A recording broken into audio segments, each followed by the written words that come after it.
Okay, so I wanted to start off this video by going over what the symptoms were on the vehicle before I did the valve adjustment. The idle was extremely bad, gas mileage really bad, car was just running really bad. The check engine light was on. Upon checking it, we did get a P0 100, or no, 300, 301, 302, so on and so forth. So misfire multiple cylinders, misfire every cylinder. So I also got another one, I forget the number on it, but it was one bank of cylinders was running rich, which made me start to think maybe it was an oxygen sensor had gone bad, but it just seemed weird that all cylinders were misfiring. So I pulled the spark plugs, and this is what I got here. Looks pretty normal, but that is not rich. You can definitely look at it and see it's not rich. And it's hard to see here, but if you look really close, the actual electrode on the tip is actually melted. So it was extremely lean, exact opposite. So upon going on some forums, I did notice that people were talking about the valve adjustments, and a lot of people were, well, it won't make any difference, blah, blah, blah. But I know that the early 2000 CRVs had an issue where they would, exhaust valves would tighten up and cause them to basically float, meaning that when it went through the combustion cycle, it would leak compression through the exhaust valve, which would in turn tell the oxygen sensor that the fuel was not fully burned, and then retard the timing, lean the mixture out, which would cause this issue. So upon pulling the valve covers, well, going through it, I did find that the exhaust valves were all tight, and that turned out to be the issue. This is kind of an involved job, so if you don't feel good about doing it, just take it somewhere and have it fixed. Meaning that if you're having an issue where you're misfiring, where you can actually hear the misfires, because I could actually go to the exhaust pipe and hear them. I didn't capture it on video, I should have, but I didn't. I really needed to get this done. I was by myself, so I didn't really have time to give a lot of video. I tried as much as I can. Hopefully it helps you. Go ahead and take a look, make a comment. I can help you a little bit on the comment section if you need some help. But like I said, you have to be a little bit more of an intermediate mechanic to take this on. If not, you're looking like $300–400 to take it to a shop and have it fixed. And you'll know if they fixed it or not, because once I did this, it was like brand new again. It was literally, it fixed the problem completely. So if you do take this to someone, this should resolve the issue. So enjoy the video, and feel free to comment at the bottom. Okay, so when you're adjusting your valves here, you have cylinder 1, 2, 3, 4, 5, 6 on this side. You're going to adjust it down at the crank. You don't have to jack the car up. You just turn the wheel out, get the inspection plate off, and you can just use a 1/2" wrench with a 19mm socket. And you just want to keep an eye inside here.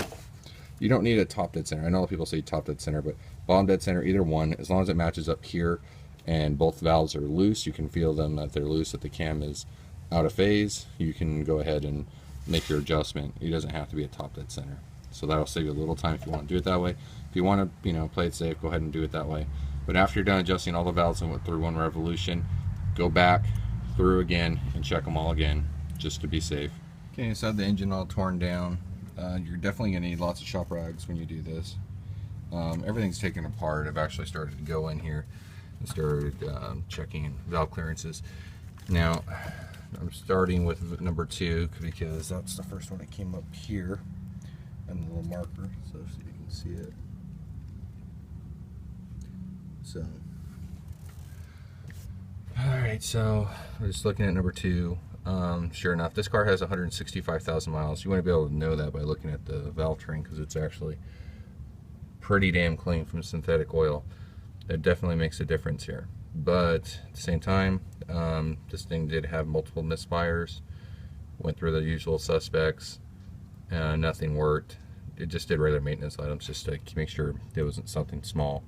But upon checking the valve clearances on the exhaust side, they were like tight. I couldn't even get a feeler gauge in there, and actually had to loosen it probably 12 or 14 thousandths to try to finally get in there. So that is definitely the issue here, and number 2 was actually the one that was giving the most problems, so hopefully that's the tightest one. It's pretty easy to do. Just need your screwdriver, your 10mm wrench. You just want to loosen the top here, and then the screw on the top, and then use the screwdriver on the top, and then you can adjust it from there. Obviously, before you do that, you want to use a feeler gauge. In this case, I got rid of feeler gauge and just bent it so I could get in there to check it. So I chose to go with the lower end of the spectrum. These are 0.08 for the intake side, and the reason I did that is because if it makes at least this clearance, it can be a little loose, so you can slide it in and out, and you'll still be good because it's plus or minus saying 2 or 4 thousandths. So you want to go. I think it's better to start on the lower end of the spectrum, just so you have some give on it.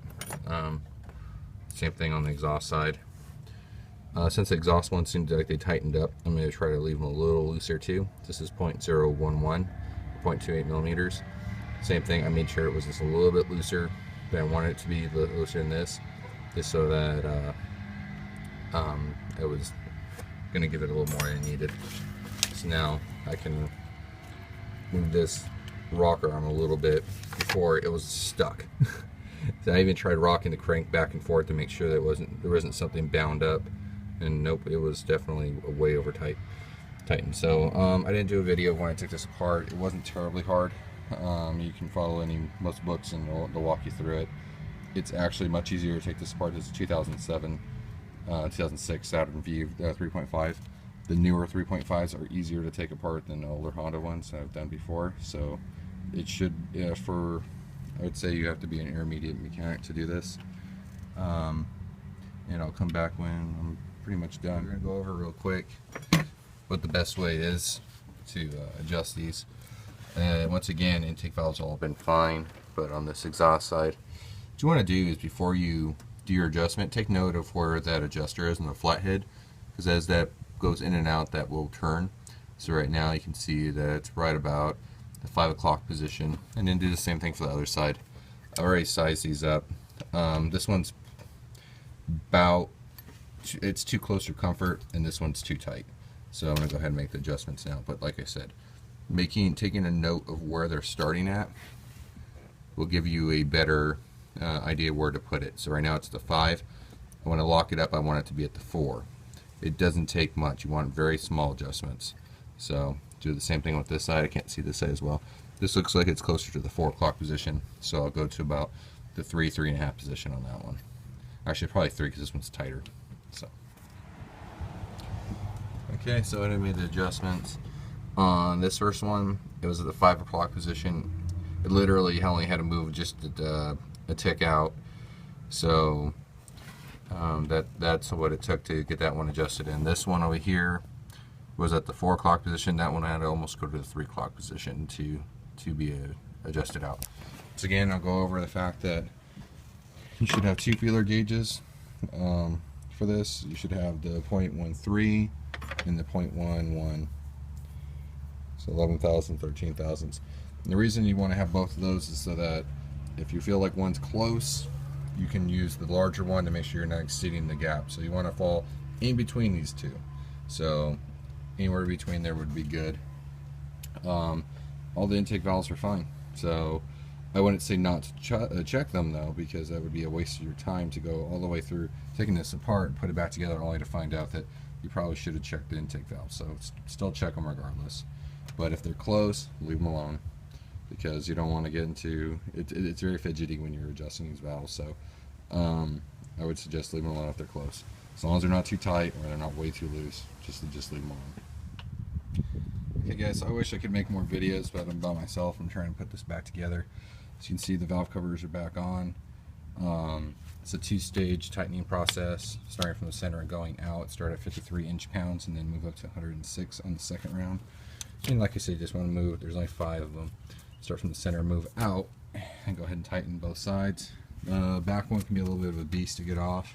Get back on, because this wire harness is just kind of stuck in place unless you've completely removed it. Just, there's a lot to it, so I kind of left it in place. There's a little bracket back here that's best to take it off, because otherwise it just gets bound up in this wire harness when you're trying to put that cover back on. When you're replacing the gasket, you obviously have to replace the gasket on the covers. The 2 intake mounts are metal and they're reusable, so you can redo those as long as at the second time you probably want to replace them, but this first time they should be okay to be reused again. Taking the spark plug gaskets out, it's best to use a pair of pliers and just kind of angle on the inside and lean it and then pull up. Found that was the easiest way to get them out of there. Otherwise, you'll be fidgeting with them for a while. And also, on these bolts, they come with the gaskets that go around them. To get those off, the old ones off, you're going to want to get a pair of dikes and cut them. And I found that was the easiest way. So get a pair of wire cutters or dikes and cut the inside, and they come right off. Otherwise, once again, you'll probably be fidgeting with that for a while. There's one short one that you should probably use the utility knife on to get on the inside. Just don't cut yourself. So continue to put it back together. Spark plugs are back in, coils are back in, and now it should go pretty fast. But I work graveyard, so I'm pretty tired. I might actually take a break and come back to this in a little bit. But the hardest parts are done. I just gotta get the harnesses back in place, and that'll be it. Okay, things are still coming along. I almost forgot. I should probably show you guys how to do this. But you see where all these harnesses hook up? Where I hook these back up. They may look like they're stuck on there on a bracket. It's very easy to remove these. Just flick this little tab out, and then it slides right off. It's that easy. You see people fighting with these all the time. It's not hard to remove them if you know how. Those type of harnesses are everywhere. They're down inside there and everywhere else. And also when you're removing any of the other clips, just make sure to get a nice pair of pliers behind them to release like the tabs, so you don't break these. I mean, you can get under them with a nice pair of needle nose, an angled needle nose, and just pinch them, pull them up, so you don't break anything. It is possible to take the whole thing apart and put it back together without breaking any of the clips. So you should definitely strive for that when you're working on it. Okay, she's all back together, started up, and she's running great. Before, she had a very noticeable stutter. You could hear the backfires. You don't hear anything now, so hopefully, I think we got this in time. I wish I would have taken video before, it would have been nice. But you can hear it, you don't hear any backfires. So, I think we did it. I'm going to take it for a test drive. Make sure everything's secured. But I think that was it. Everything sounds good. It's going to be a good day.